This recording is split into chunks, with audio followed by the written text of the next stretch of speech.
Amados hermanos, en la fe de nuestro Señor Jesús, paz a vosotros. Vamos a aprovechar estos momentos que tenemos para estudiar la palabra del Todopoderoso.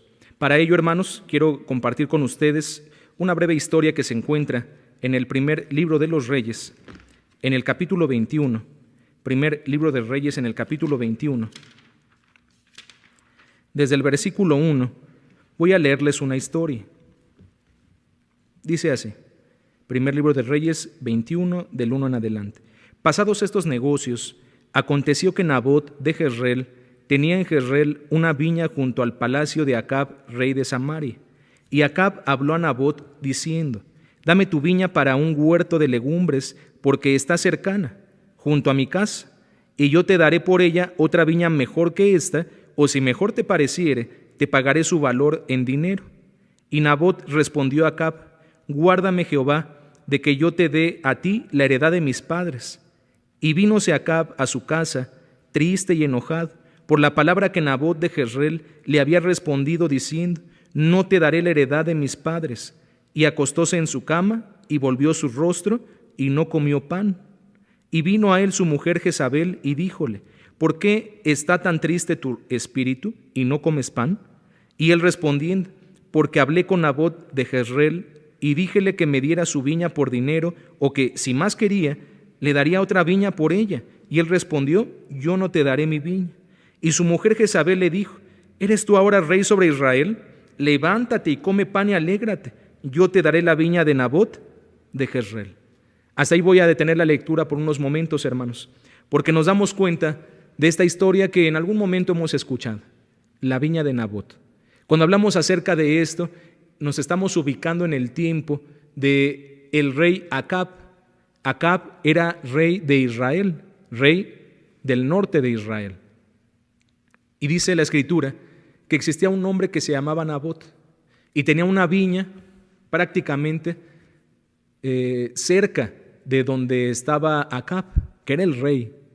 Y entonces va el rey mismo y le dice a Nabot: Véndeme tu viña. O si te parece mejor, te doy una viña mucho mejor en otro lugar. Yo soy el rey de Israel, lo puedo hacer. Y Nabot le dijo: Guárdeme Jehová, que yo te venda la viña, esta viña que es herencia, que es heredad de mis padres. No se la quiso vender. Y sabemos la historia, porque se menciona que Acab regresa a su casa afligido, triste, porque un ciudadano no quiso venderle su viña. Su mujer Jezabel, bueno, si hablamos de el currículum, si hablamos de los antecedentes de Jezabel, podríamos saber, hermanos, que era una mujer que no le gustaba seguir el bien, que procuraba el mal, que desconocía totalmente. Cuando digo desconocía, no es porque no conociera realmente la palabra de Dios, sino que no quería practicarla.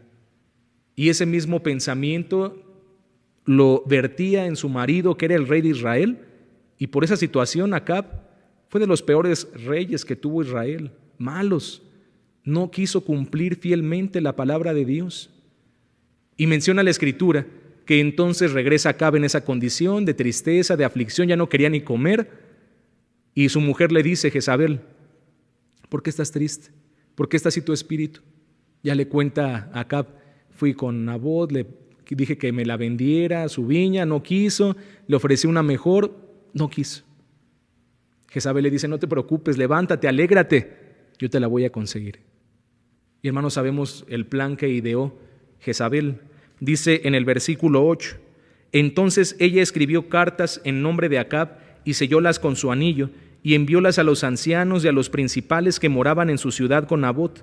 Y las cartas que escribió decían así: Proclamad ayuno y poned a Nabot a la cabecera del pueblo, y poned 2 hombres perversos delante de él que atestiguen contra él y digan: Tú has blasfemado a Dios y al rey, y entonces sacadlo y apedreadlo y muera. Hermanos, lo que está diciendo es que existieran testigos falsos que atestiguaran en contra de Nabot y que dijeran que había blasfemado en contra de Dios y del rey. Y hermanos, escucharon ellos este mensaje, leyeron estas cartas y así lo ejecutaron. Dice el versículo 11, y los de su ciudad, los ancianos y los principales que moraban en su ciudad, lo hicieron como Jezabel les mandó, conforme a lo escrito en las cartas que ella les había enviado, y promulgaron ayuno y asentaron a Nabot a la cabecera del pueblo.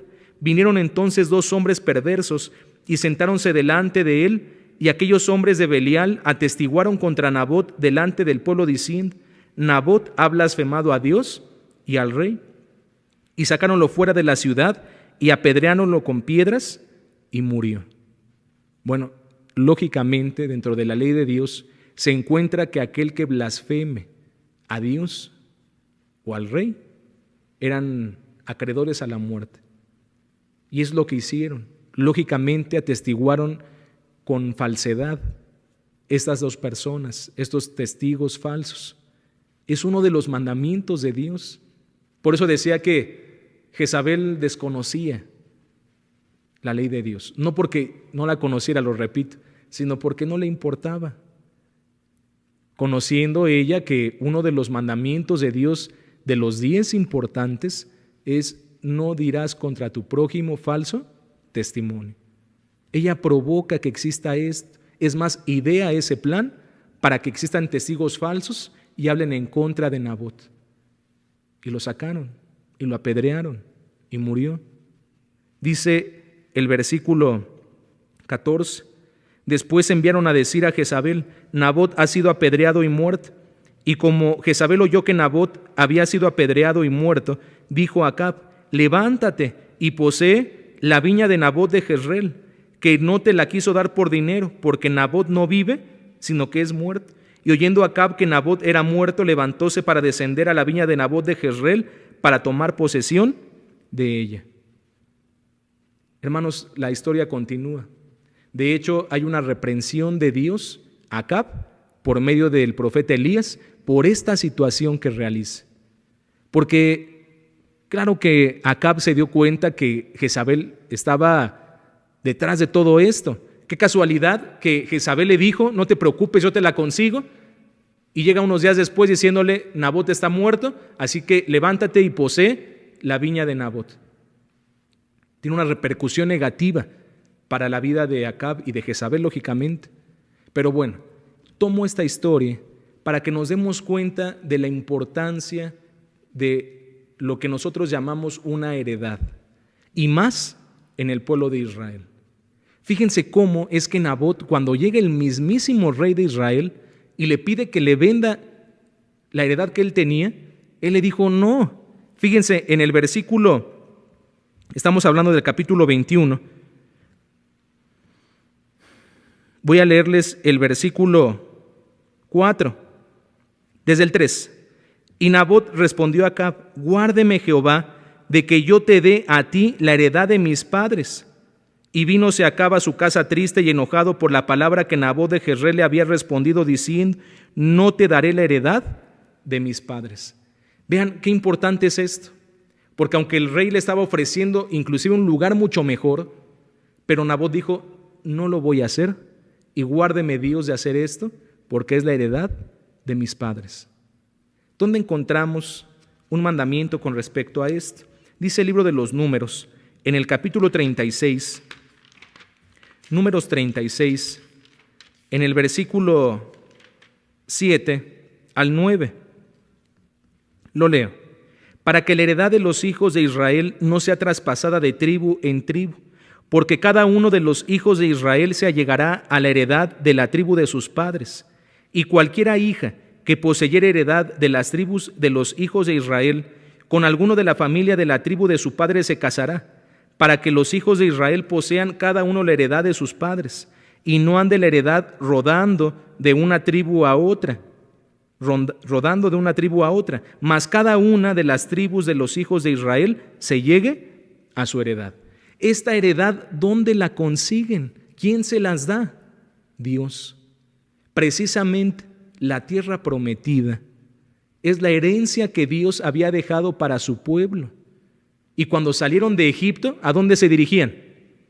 Ese pueblo de Israel, a la tierra prometida, a la tierra que Dios les iba a dar por heredad. Sabemos todo el proceso, todo lo que tuvo que pasar para que pudieran lograrlo. Más bien para que Dios les diera esa hermosa bendición, porque sin Dios no hubiera sido posible esto. Dios quería que entraran prácticamente de manera inmediata a la tierra prometida, pero por sus murmuraciones, por su falta de fe, su incredulidad, no pudieron entrar todos los que salieron de Egipto, sino que tuvieron que esperar 40 años en el desierto. Y estos que esperaron, al parecer, la mayoría de ellos, de 20 años hacia arriba, no poseyeron la tierra por herencia, sino fueron los hijos, de los cuales ellos habían dicho anteriormente: ¿por qué nos has sacado de Egipto para que mueran nuestros hijos, nuestros chiquitos? Estos heredarán la tierra, dijo Dios. Esos niños crecieron, se hicieron adultos y, liderados ahora por Josué, es que pueden conquistar la tierra prometida. Y Josué mismo es el encargado de repartir la tierra a cada una de las tribus de Israel. Así que desde ese tiempo, en los tiempos de Josué, cuando conquistaron y repartieron la tierra, se determinó cuál iba a ser el pedazo que les correspondía a cada tribu, y ya cada tribu la distribuían por las familias. Desde los tiempos de Josué hasta el momento que estamos leyendo en los días de Acab y de Nabot, es que se llevaba a cabo el mandamiento que Dios mismo estipula, porque el libro de los Números que acabamos de leer dice: deben de mantener siempre su heredad. No puede ser que si yo le di este terreno a la tribu de Judá, al rato ya en ese mismo terreno haya de otras tribus. Para que no ande rodando la heredad de tribu en tribu, cada quien debe de estar en su lugar. E inclusive, si alguna familia no tuviera un hijo varón y tiene hijas, esas hijas deben de casarse con una persona de la misma tribu para que la herencia no cambie de tribu. Y entonces, de manera geográfica, esa heredad se mantenga por siempre. Esto te toca a ti, Judá; esto te toca a ti, Benjamín; esto te toca a ti, Gad, Aser, Neftalí, Zabulón, etc. Sabemos bien que el único que no tuvo por herencia la tierra fue Leví, aunque cada uno de sus hermanos debía de establecer algunas ciudades para que pudieran también vivir los levitas. Todo era un plan de Dios para que la tribu de Leví estuviera distribuida en todas las tribus y tuvieran el alimento espiritual. Entonces, la heredad no podía estar rodando de lugar en lugar, de tribu en tribu, debía de mantenerse. ¿Habrá conocido este mandamiento Nabot? Seguramente. Por eso no le quiso vender la viña a Acab. Y por eso él mismo expresaba: guárdeme Dios de hacer esto, que yo te venda la viña de mis padres, que es la herencia. Desde los días de Josué. Dice el libro de Deuteronomio en el capítulo 31, Deuteronomio 31, en el versículo 7, confirmando lo que acababa de expresar: y llamó Moisés a Josué y díjole a vista de todo Israel: esfuérzate y anímate, porque tú entrarás con este pueblo a la tierra que juró Jehová a sus padres que les había de dar, y tú se las harás heredar. Por medio de ti, Dios va a hacerles heredar la tierra que se les había prometido anticipadamente. Fue Josué, el líder, el que contribuyó para esto, el que les reparte la tierra. Esto, hermanos, lógicamente por instrucción de Dios y también por medio de lo que recibió Moisés, porque ahí se encuentra toda la instrucción y cuando ocurre, así lo ejecutan. Dice ahora la carta a los Efesios. Vamos a ver nosotros qué es lo que buscamos. Nosotros seguimos buscando una tierra prometida física. ¿Qué parte nos tocará de la tierra de Israel? Nosotros, hermanos, que somos gentiles, no podríamos participar de ello, porque así como hemos leído, debía de pertenecer esa tierra a cada tribu conforme a lo que se repartió en los tiempos de Josué. Y nosotros, ¿a qué tribu pertenecemos? Nosotros no podemos aplicar de la manera física como lo estoy expresando, sino que Dios ha puesto una herencia todavía más grande. Y dice en la carta a los Efesios, en el capítulo 3, para comprender todo esto, dice el versículo 4, leyendo lo cual podéis entender cuál sea mi inteligencia en el misterio de Cristo, el cual misterio en los otros siglos no se dio a conocer a los hijos de los hombres, como ahora es revelado a sus santos apóstoles y profetas en el Espíritu, que los gentiles sean juntamente herederos e incorporados y consortes de su promesa en Cristo por el Evangelio. Así que vamos a leer con tranquilidad este versículo último. Dice que los gentiles sean juntamente herederos. ¿De qué? Ya les expliqué. No puede ser de la tierra física de Israel que se repartió al pueblo de Israel por tribu, porque nosotros, aunque de manera simbólica formamos parte de Jesús y podríamos decir al final, si yo soy de Cristo, entonces soy de la tribu de Judá y me toca como gentil el pedazo de la tribu de Judá. No es así. Habla de una herencia más grande de la cual vamos a mencionar posteriormente. Dice, ahora también somos juntamente herederos e incorporados y consortes. ¿Qué significa consorte? Con la misma suerte. Tenemos ahora la misma suerte de su promesa en Cristo por el Evangelio. ¿Cuál herencia? Apocalipsis en el capítulo 21, versículo 7. Apocalipsis en el capítulo 21, versículo 7. El que venciere poseerá todas las cosas, y yo seré su Dios, y él será mi hijo. La herencia crece. No solamente es un pedazo de tierra ahora, sino dice, el que venciere poseerá todas las cosas, y yo seré su Dios, y él será mi hijo. Dice el Evangelio de Juan en el capítulo 1, Evangelio de Juan en el capítulo 1, versículo 12 y 13. Mas a todos los que le recibieron, dióles potestad de ser hechos hijos de Dios, a los que creen en su nombre, los cuales no son engendrados de sangre, ni de voluntad de carne, ni de voluntad de varón, mas de Dios. Así que, hermanos, ahora nosotros también podemos ser llamados hijos de Dios por medio de Jesús. ¿Nos va a tocar herencia? Sí. Una herencia ya no nada más física, sino algo mucho más grande. Algún día hablábamos acerca del engrandecimiento de la ley. Hablábamos acerca del nuevo pacto, hecha sobre mejores promesas. Y si en algún momento se les prometió la tierra, valga la redundancia, prometida, que era la tierra de Canaán, y que en un momento de la historia sí la poseyeron, y que seguramente el mismo pueblo de Israel tendrá esa hermosa promesa cumplida, nosotros ahora, que también somos llamados hijos de Dios, podemos alcanzar promesas. Y si nosotros somos hijos, participamos entonces de la misma suerte, de las mismas promesas. Y ahora, si tenemos mejores promesas en este nuevo pacto, del cual ya hemos explicado anteriormente, dice en la primera carta de Juan, en el capítulo 3, primera carta de Juan en el capítulo 3, versículo 1 y 2, porque ¿qué es lo que estamos buscando? ¿Qué es lo que estamos esperando? Dice la Escritura entonces, por medio del apóstol Juan, en el capítulo 3, versículo 1 y 2, mirad cuál amor nos ha dado el Padre, que seamos llamados hijos de Dios. Por esto el mundo no nos conoce, porque no le conoce a Él. Muy amados, ahora somos hijos de Dios. Qué importante es ser llamados hijos de Dios. En su momento ya lo expresamos a través del conocimiento de Dios, que el que es hijo de Dios es porque es una persona espiritual y porque ha practicado el bien por medio del fruto del Espíritu.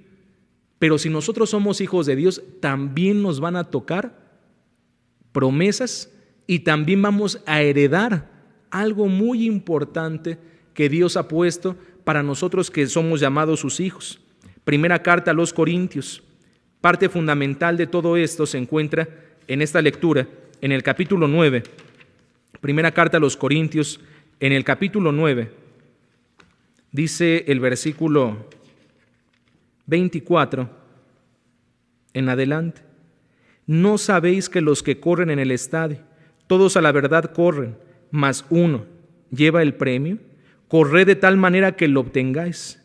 Y todo aquel que lucha, de todo se abstiene, y ellos a la verdad para recibir una corona corruptible, mas nosotros incorruptible.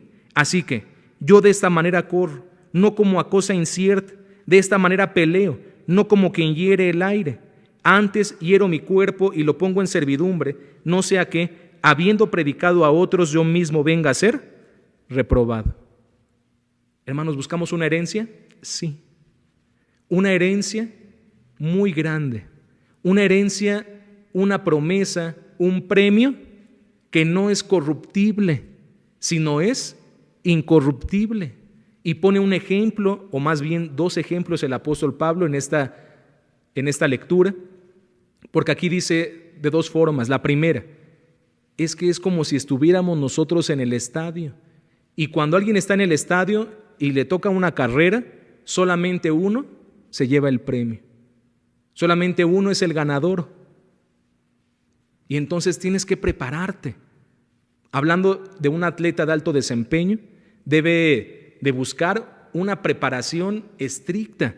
Hay veces que se tienen que abstener de ciertos alimentos o tienen que tener una dieta muy, muy cuidada y lógicamente ejercitarse constantemente para que puedan lograr ese alto desempeño y que cuando sea el día de la carrera, su cuerpo esté en perfectas condiciones, ejercitado, para poder ser opción de alcanzar esa corona, ese premio.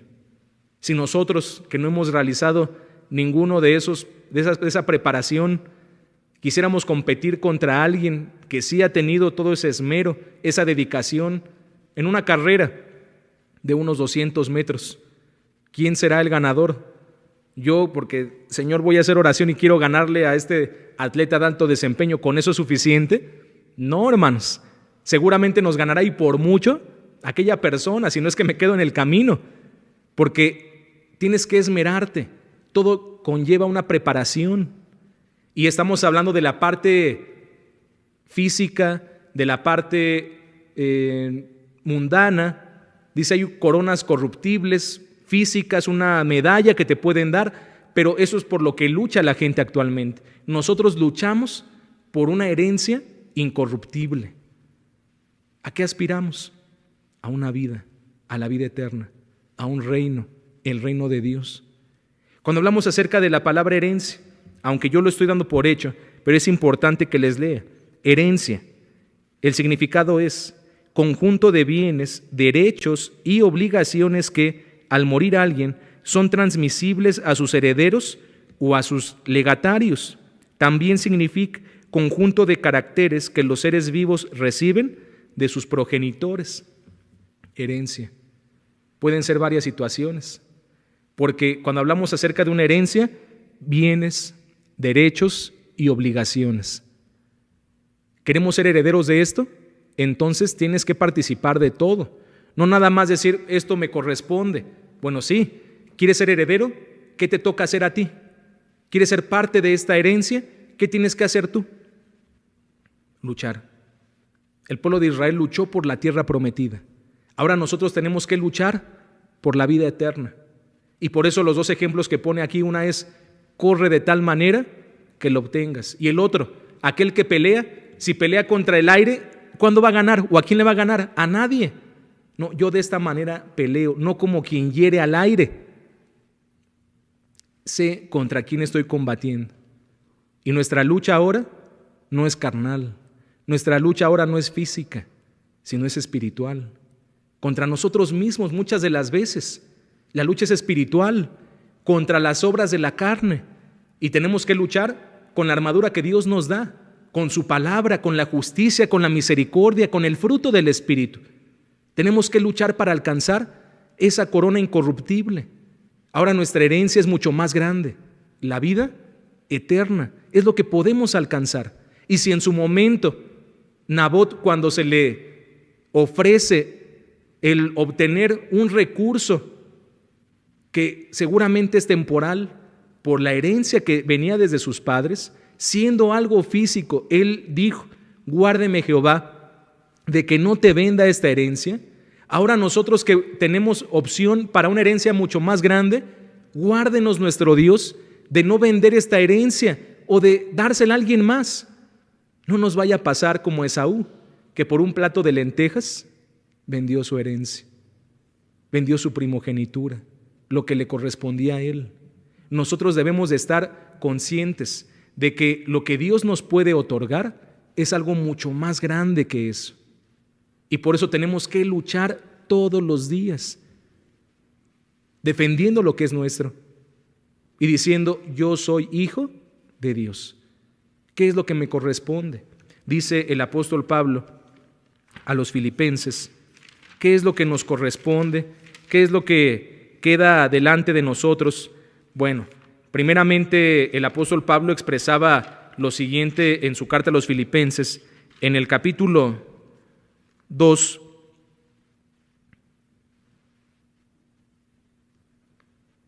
Bueno, voy a leer el capítulo 3 mejor, hermanos, para que podamos ir directo al punto. Dice Filipenses capítulo 3, en el versículo 13: hermanos, yo mismo no hago cuenta de haberlo ya alcanzado, pero una cosa hago, olvidando ciertamente lo que queda atrás y extendiéndome a lo que está delante, prosigo al blanco, al premio de la soberana vocación de Dios en Cristo Jesús. Prosigo al blanco, que nadie me quite esta herencia. Debo de luchar por ella, al premio de la soberana vocación que es en Cristo Jesús. Segunda carta a Timoteo, en el capítulo 4, dice en el versículo 6, el apóstol Pablo le escribe a Timoteo y le dice: porque yo ya estoy para ser ofrecido, y el tiempo de mi partida está cercano. He peleado la buena batalla, he acabado la carrera, he guardado la fe. Si comparamos este versículo con el ejemplo que le ponía a los corintios, es exactamente lo mismo. Dos vertientes, una carrera o una batalla, una pelea. ¿Y qué dice el apóstol Pablo? He acabado la carrera, he peleado la buena batalla. ¿Qué significa? He guardado la fe. Versículo 8, por lo demás, me está guardada la corona de justicia, la cual me dará el Señor juez justo en aquel día, y no solo a mí, sino también a todos los que aman su venida.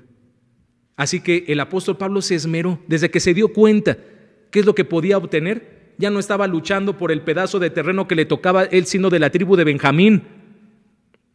Él no decía: voy a obtener la tierra por heredad, hablando de la tierra prometida que es en Israel, sino él se dio cuenta de que ahora la herencia era mucho más grande, y la herencia es la vida eterna. Ahora, ¿qué tienes que hacer? Luchar por ella. Primero, tienes que ser hijo de Dios, porque si no, no te toca herencia, porque si tú no eres hijo de Dios, no te corresponde absolutamente nada. Entonces, siendo hijo de Dios, practicando la voluntad de Dios, haciendo el bien por medio del fruto del Espíritu, y posteriormente, todos los días esmerarse para alcanzar ese premio. Prosigo al blanco, voy hacia el frente, voy al frente y voy a pelear y voy a correr.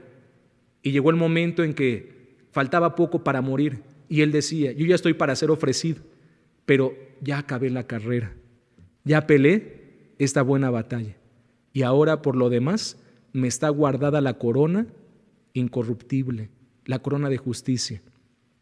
Pero no voy a ser el único que la va a alcanzar, sino todos aquellos que aman la venida de nuestro Maestro Jesús. Así que el apóstol Pablo, Timoteo, los apóstoles que lucharon todos los días, y podemos irnos mucho tiempo atrás, que también se esmeraron, hombres y mujeres que conocían la palabra de Dios y la cumplieron, y que ya tienen un lugar apartado, porque la carta a los Hebreos capítulo 11 nos da una lista bastante considerable de aquellos que han guardado la fe y que ya tienen ese premio apartado. ¿Qué es lo que nos falta? ¿Por qué no ha venido nuestro Maestro Jesús? Quisiéramos que regresara nuestro Maestro, pero ¿por qué no ha regresado aún? Hebreos capítulo 11. La carta a los Hebreos en el capítulo 11, versículo 39. Y todos estos, aprobados por testimonio de la fe, no recibieron la promesa, proveyendo Dios alguna cosa mejor para nosotros, para que no fuesen perfeccionados sin nosotros. ¿Por qué todavía no regresa Jesús? ¿Por qué todavía no se entrega esa herencia? Porque nos están esperando. Porque nosotros, hermanos, aún podemos participar de esta bendición. No perdamos esta hermosa oportunidad, primero, de ser llamados hijos de Dios, para que por consecuencia podamos participar de la herencia que Dios va a dar a sus hijos, la vida eterna. Proveyendo Dios alguna cosa mejor para nosotros, para que aquellos hombres que ya cumplieron y guardaron la fe no sean perfeccionados aún sin nosotros. Nosotros podemos estar ahí. Seamos firmes y constantes, como lo fue Nabot, que no le importó perder la vida, pero cumplir con la voluntad de Dios y defender la herencia que había recibido de sus padres. Ahora nosotros peleemos todos los días para defender la herencia que Dios ha puesto para nosotros, que somos sus hijos. Alcancemos, peleemos, corramos de tal manera que alcancemos el premio y que un día podamos estar con nuestro Maestro Jesús, agradecidos por todo lo que hemos recibido y porque participaremos de la hermosa herencia que es la vida eterna. Mi deseo, hermanos, es que el Señor los bendiga. Paz a vosotros.